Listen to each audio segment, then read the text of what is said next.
How might prayer, offered day after day, reshape the very fabric of reality? Hello, my beautiful, mythical old souls, and a huge warm welcome back.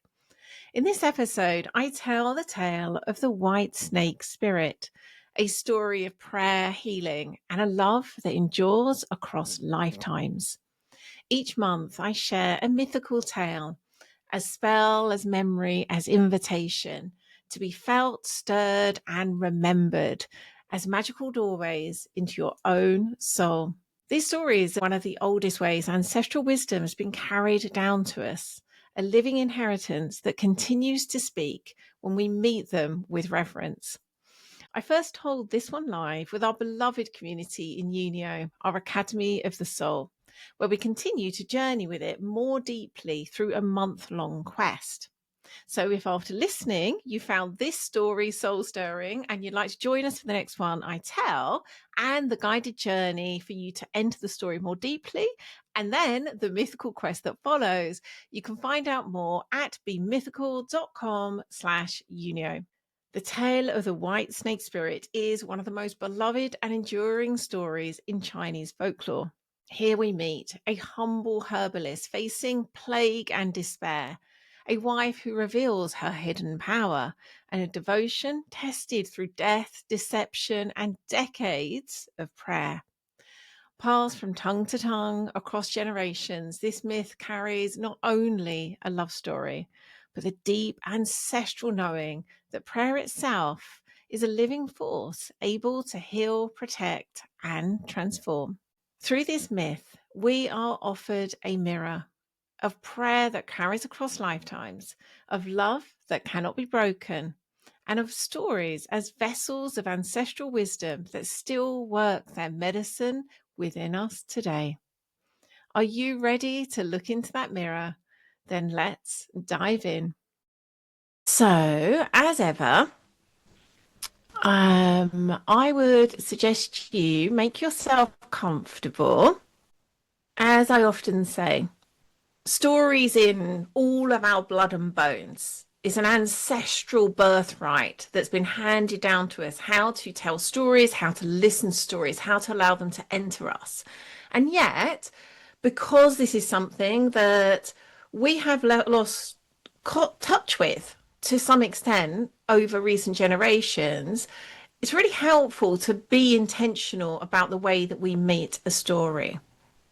And so my invitation to you is to create that space for yourself now. And that can be physically, it can be laying down if you're not someone that has the risk of falling asleep, or sitting very comfortably, making sure you're in a place that feels quiet and safe, and really allow yourself to go into that story space. It's a very special space. It's different, this everyday world. And again, this is something that we all know, innately know, and yet need to follow that invitation back inwards to listen to that ancestral wisdom that tells us that stories have magic and power and healing, and allow ourselves to meet a story in that way. So once you have your space as a story space, now just allow yourself to create that inner story space. Just settle down into your body. Notice your breath slowing and deepening. Let go of anything that's not needed in this moment. White snake spirit. Once upon a time, in the lakeside city of Hangzhou, there lived a herbalist named Xu Zhen. He had recently set up shop on his own. He had little money, little custom at this point, but he was already loved for his honesty and his compassion and his real talent for healing. Xu Zhen lived with his wife, Bai Xu Zhen, a woman who was beautiful and wise. Their home was peaceful. It was filled with the scent of herbs, shared laughter, soft glances, kisses and hugs. They were very happy together. So Zhen was gradually building up his business, little by little. Word of mouth was spreading that this was a man who really cared and was good at healing. But then one day, a terrible plague swept through the village. People were collapsing in the streets. Everyone was affected, mothers, children, elders. It was becoming desperate and there was no cure. Xu Zhen was trying desperately to help. He tried everything that he had, powders and boiled roots, even those rarer, esoteric, ancient cures. Nothing was working. And then, to make matters worse, his old employer, out of resentment, sold him some stock, but it turned out to be spoiled. These were rotten herbs. So now he didn't even have access to those fresh, good herbs. And the villagers continued to die. Xu Zhen blamed himself. He wept daily over his workbench. He worked ceaselessly into the night, trying to find a way to deal with this plight that him and his village had found themselves in. He could barely bear the weight of it. His wife, Bai Suzhen, saw his anguish. She knew that if she didn't help, it would all be over for them and for the villagers.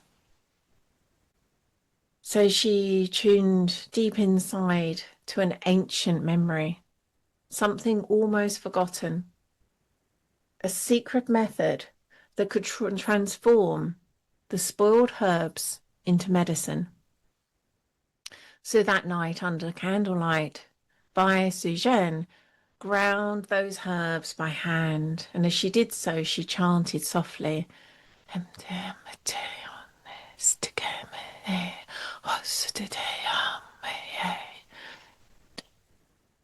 as she ground, the scent of those herbs changed. It became fragrant, smoky and alive, pungent. The next morning, she gave it to her husband, and he began to give it to the villagers. Their fevers broke, their breath returned. Little by little, they began to heal. Even his old employer, the one who had caused it all with the rotten herbs, came crawling to him in shame, begging for help, and was healed. Now, of course, word of this miracle spread fast. It was a very unusual thing to have happened, and this reached the ears of Fa Hai, a monk from a nearby temple. Fa Hai believed that Bai Suzhen was not a woman, but a demon spirit. He warned Xu Zhen, there is something in your home that is not of this world. Xu Zhen laughed. Surely that's not true. His home was a place of love and beauty and laughter. And yet the monk insisted, your wife is a demon. And Fa Hai continued to insist, and he gave Xu Zhen a flask of Rialga wine and said, on the 5th day of the 5th month, demons lose their strength. If you give her this wine and she's human, nothing will happen. But if she's not, you'll see the truth. Xu Zhen again dismissed it, but over time, curiosity overtook him. And when the festival day, the 5th day of the 5th month, arrived, he decided to just try, just to know the truth.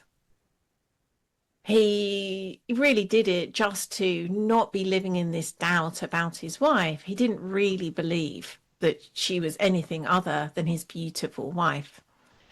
But he poured a small cup and handed it to Bai Zizhen. She took it and she raised it to her lips and she drank. Within moments, she went pale. Her body began to shake and she fled to the bedroom, collapsing behind the curtain. Xu Zhen rushed into the room, and as he entered, he found not his wife, but a massive white snake, coiled and trembling. Her eyes were wide with sorrow.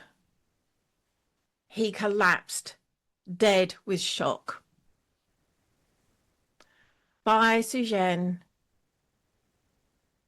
came to him back as a human, held his body and sobbed and sobbed and sobbed. And then she rose. She knew she had to act quickly. There was one hope, a sacred herb hidden in the peaks of the nearby mountains. It was said to restore life, but it was guarded by the old man of the South Pole. Bai Sujen soared on a cloud towards the mountains. She crossed silver bridges and stone arches until she reached a gateway marked beyond mortals. 2 disciples stood guard. She disguised herself as a monk. I have come to invite the old man to a gathering of the gods, she said. While they turned to the old man to deliver the message, Bai Sujen slipped into the garden and plucked the herb. The disciples returned and they chased her. She coughed up a glowing pearl and she flung it at one of them. But as the second one closed in, she tucked the herb beneath her tongue, hoping to protect it. But that magic forced them both into their true forms, a gleaming white snake and a great crane. The crane gripped her in its beak, but then the old man appeared. He came with such presence, such power, that they immediately stopped. And he asked, why would an immortal steal my herb? Bai Sujen answered, because the man I love is dead. Even if he hates me now, even if he rejects me now, he's seen my true form, I cannot bear to let him go. She told the old man a secret. Long ago, when I was a small snake, many, many centuries ago, a beggar tried to kill me. A kind man stopped him. That man was Xu Zhen, my husband, in a past life. That bound us together karmically. We have loved each other 3 lifetimes. The old man was moved. Very well, he said, take the herb. Bai Sujen returned to Hangzhou. She placed the herb on Xu Zhen's tongue. He immediately opened his eyes, and his first word was her name. He was so glad to be reunited with her. He completely accepted her as she was. But the peace did not last. The monk Bahai, enraged by her return, captured Bai Sujen in battle and imprisoned her beneath the pagoda he had just built. This beautiful, impressive pagoda. She was trapped underneath. Xu Zhen was heartbroken. Every day he went to the pagoda and dropped to his knees to pray. In rain, in snow, in wind, in beating sun, he never missed a day. He grew thin, he grew tired, but he never gave up hope. Day after day, he returned and prayed at the pagoda, prayed for her freedom, prayed for her return. The story spread of this man praying day after day at the pagoda, and pilgrims began to journey to join him. They came and they brought incense, water, flowers, prayers. Years passed, decades passed. He grew older, but he still did not give up hope. One day, as the clouds gathered over Westlake, thunder cracked through the sky, the ground shook, and in a moment, the pagoda collapsed. Bai Suzhen stepped out, tears in her eyes, love in her heart. Suzhen ran to her, and the two were reunited at last. They lived out their final years together quietly, walking the lakeside paths, tending herbs, living as though the trials had never happened. But the villagers remembered, and they told the story again and again, a love that defied death, and prayers that even the heavens could hear. The story of their love, tested, devoted, and eternal, is passed even now from tongue to tongue across the mountains and lakes of China and beyond, teaching us, reminding us of the power of prayer. And they all lived happily ever after. So that's the end of this month's myth. I hope you enjoyed this mythical tale and that it's shown you something of your own soul. Here's what spoke to me. Zhen's decades of prayer at the pagoda remind us how steady daily offerings can move heaven and earth, quite literally. This story reveals prayer as a living current of devotion, something that can heal, restore, and call miracles into being. The white snake spirit carries ancestral wisdom, showing us how stories themselves can be medicine, teaching us about love, prayer, and transformation in ways that can still touch our lives today.